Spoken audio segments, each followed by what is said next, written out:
Gosh, that sun is kicking out some heat now when those clouds start to break. But I'm not complaining because we haven't had warmth and sunshine like this in months and months and months. So I'm really stoked I haven't got to wear so many layers. I've just got a jumper on and it's just so much nicer and I feel lighter.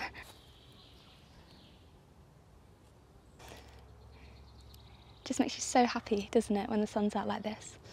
But I'm just going to take a really chilled and gentle stroll along the fields.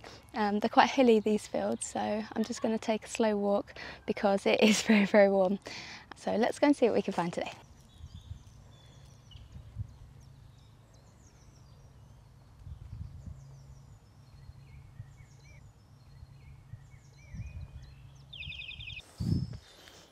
Look at this gorgeous patch of ribot plantain, all in flower, all in pollen, and looking absolutely lovely. This is such a versatile plant. There's so many uses, I don't really know where to start. The thing that I use plantain for most myself is just to help treat stinging nettle stings and insect bites. So it works a lot better than dock, and you can just crush it up or chew it to get some of the juices out of it, and then you just rub that wherever you've been stung, and it really does help to bring the swelling and inflammation down. You can eat the young leaves, though these are quite fibrous, and if you see, you can actually pull off these strings, and these strings can be twisted and made into a fibre as well. It's a really cool plant. You can make plasters with it. The leaves are the perfect shape for making plasters with. It can help to stem the blood and just makes a little bit of a protection from any dirt or anything getting into your cuts when you're out camping or out foraging. The seed heads are also really awesome. Some of these taste like mushrooms, not all of them, you have to get them at the right stage. Do nibble a few at different stages of life just to see which flavour you prefer the most, but I really like the really young, just open cones, and I think they taste just like fresh mushroom. Once they get to seed, you can harvest the seed and use it as a grain. It's absolutely full of fats and omega-3 fatty acids. Awesome in cookies and bread and anything that you'd use grains for, really. It's also an excellent plant if you are a smoker or a toker, or if you just have general chest complaints like bronchitis, because it can act as an expectorant and help to dislodge and remove mucus from the lungs. So it's a really great one to have as a tea if you're a smoker. Awesome plant, and you can find it pretty much everywhere. The only thing you'll get confused with is broadleaf plantain. The leaves look similar, though much broader, and the seed heads go all the way up the stem rather than a little conical shoot on the top. But both edible, both super medicinal, and yeah, I implore you to go and search for both of those in your fields. This plant here is probably the plant that features the most on any of my monthly foraging videos because it's just so rife here in Sheffield. Absolutely everywhere. This is common sorrel, and it's a delicious citrus tasting leaf, and lots of plants around here have already started coming into flower. You can see it's just throwing up its flower shoots here, ready to flower. But I do prefer it when the leaves are a little bit younger, so the seeds and the flower heads can be harvested as well. They're still delicious, but I really love the young fresh leaves before the plants come into flower. It's just got such a lovely zingy flavour. It's awesome, just added into your, chopped up and added into your salads, or actually steaming fish as well when you go camping. That's really nice to add a few sorrel leaves into the pan. Gorgeous plant. You're going to be looking for this classic fishtail shape leaf, the big old slit in it.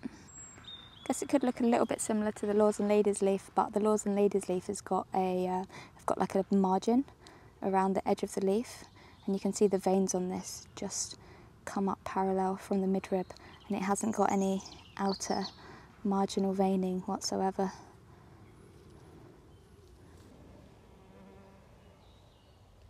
The hawthorn is starting to come into flower in this field here. It's all already in flower in quite a lot of places in Sheff, but it seems a little bit slow up here. But hawthorn is such an awesome medicinal plant, and I've made quite a bit of content on hawthorn, so I will link the hawthorn video above if you'd like to learn a little bit more about this magical tree. But it is one of my favourites just because it's got so much folklore around it, and it's very unlucky to cut this down. And I think in the 1990s an entire motorway had to be rerouted because there was a hawthorn tree standing in the way, and they wouldn't cut it down for fear of it bringing bad luck to the motorway. So they rerouted it, and left the hawthorn in place, which I just think is brilliant. You can make a syrup with these flowers, and it's really just as simple as adding them together along with some sugar and water and a little bit of lemon zest, but I like to use sorrel at this time of year, sorrel leaf, and it makes a really delicious flower syrup. You can see all of the yellow rattle coming back, and this is an awesome plant for meadows because it's semi-parasitic and it loves the roots of some grasses, so it can actually help to reduce the vigour of some perennial dominant grasses. It can actually help wildflowers to flourish in the meadows. So it's really awesome. It's planted on purpose in quite a lot of places, but I imagine this is just self-seeded from somewhere around here because this isn't actively managed as a wildflower meadow. Just found some sorrel coming into flower. You can see those little red baubles. That's just little flowers, and they are pretty nice, just sprinkled onto salads as well. And then, can you see these lovely blue flowers? This is a type of speedwell, the most common speedwell in the UK. This is Germander speedwell, and it's a beautiful, beautiful little wildflower. It's got these cute little mauvey coloured flowers, purpley blue, sometimes tinged with pink. They're really cute, and the plant is edible. It's a little bit bitter, but the flowers are absolutely gorgeous as a garnish. It's been used in folk medicine for hundreds and hundreds of years, and like the plantain, it's mostly used to help with chest complaints. It helps to loosen the phlegm in the lungs, just like the plantain does, and yeah, really good made into a tea. It's also said to help repel evil spirits and bring about good luck for the day. So I'm going to be taking a little sprig with me. All of the red clover is about to flower, Trifolium praetense, and this is a gorgeous medicinal herb, and it's tasty too. But one of the main things you can use it for, or one of the most things it is popular for, should I say, is women's health around menopause.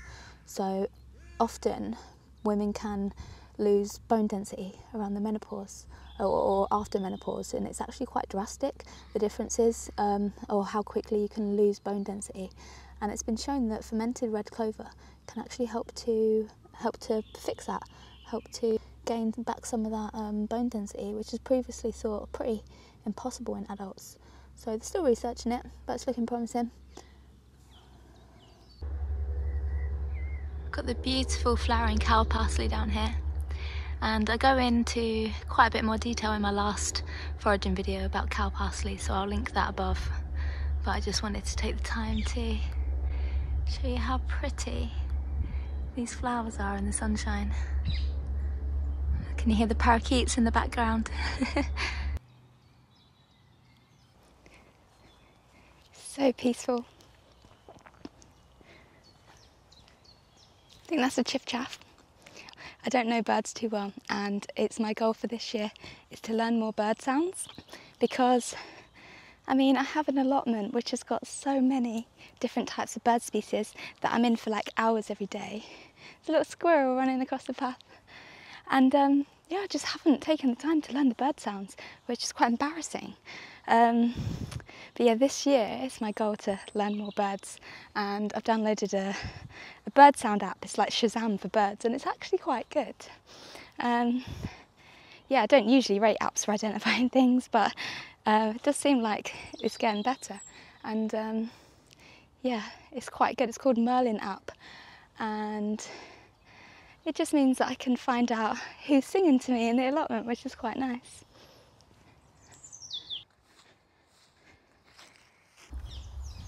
What an absolutely perfect spring day.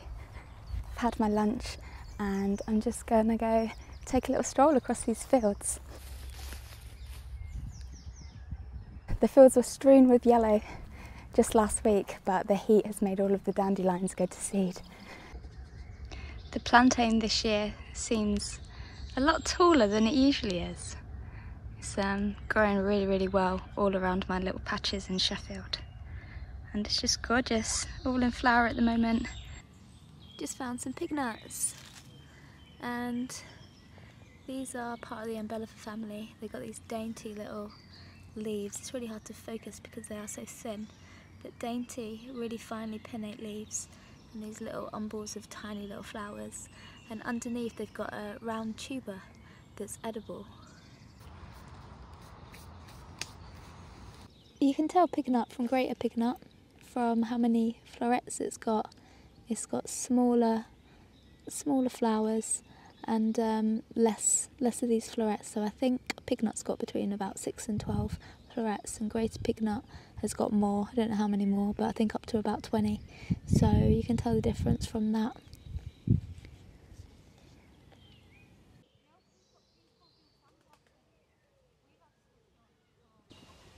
Horse chestnut flowers are super pretty, but they're also really interesting because can you see how some of them are yellow and then some of them are pink? They turn pink once the bees have pollinated them, and it just lets them know that there's still some nectar to be had on these yellow ones. Pretty cool, isn't it? How cute is that little apple tree? I wonder if that was planted or self-seeded. So many raspberries. You never get a chance to eat these though. Here, the birds and the squirrels will get them way before you do. But over here, it looks like we have a flowering rowan tree. And the flowers and the buds have got a beautiful kind of almondy scent and flavour to them. And they're also made into syrups or anything else that really calls for an almondy sort of flavour. Really nice, steeped into liqueurs as well. I don't really drink alcohol, but if you do, then you might like to try that. I've just come into the canopy of trees because I've seen lots and lots of oaks around these parts, so I'm just coming to see if I can see any old stumps or broken limbs, anywhere where there might be potential for baby chicken of the woods, or even baby beefsteak.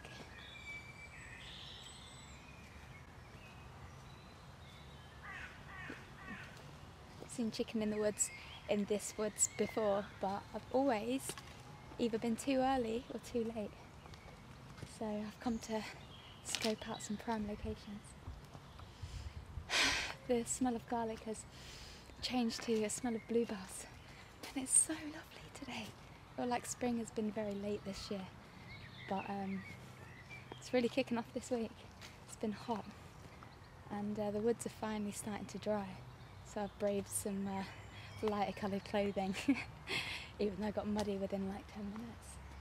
But can you see all these bluebells? They smell incredible. Well, they do look stunning, don't they? It's just a shame that they're so horribly invasive. It's funny because there's lots of invasive plants like the rhododendron and the buddleia that are actively encouraged. They're planted in gardens and parks and estates, and they do lots of damage to the ecosystems, to foundations of houses, and yeah, they're not demonised as much as things like the Japanese knotweed are. And rhododendrons actually spread both vegetatively and by seed, so they can spread by underground rhizomes and they can also spread by seed as well, unlike Japanese knotweed, which all plants in this country are clones of itself. They're all female, so none of them can actually reproduce by seeds. The seeds are sterile, but rhododendron seeds are not sterile, so they can whisk off and establish themselves somewhere else, and they hybridise as well. I think it's quite funny how we seem to have favourites. If they are pretty enough, you know, we will keep them. So rhododendrons are really bad when they're planted in parks like this right next to woodlands because they very easily escape. And they form really dense canopies and block out light to understory plants, native understory plants. A really cool thing about rhododendron flowers though is that they actually contain psychotropic neurotoxins called granulotoxins, and these affect our nervous system and they can actually produce hallucinations alongside some nausea and some headaches as well. But when the bees forage for this nectar, they take it back to their hives and transfer it to the honeycomb, and they actually create something called mad honey, which sells for quite a pretty penny. It's mostly produced in Nepal and Turkey, I think. High up on these mountains. It's a pretty dangerous job to harvest it. I've seen videos of it and it looks pretty gnarly. But yeah, they harvest this hallucinogenic honey. Oh, I've got a bee here right now around my head. But yeah, the hallucinogenic honey sells for quite a lot. It's not actually illegal in the UK. You can actually buy it. I've never tried it, but apparently just a couple of teaspoons can give you a bit of a drunk feeling.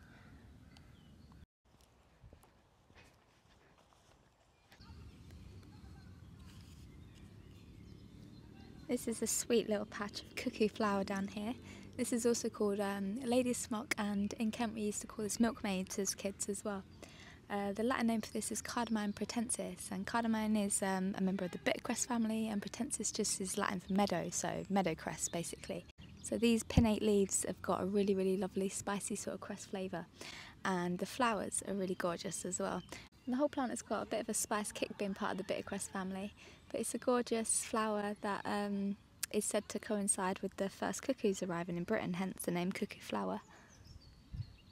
It really loves to grow in damp places. It's hiding here amongst the brambles, so it's probably getting quite a lot of cover and ground mulch here, but usually it likes to grow by streams or in damp boggy places.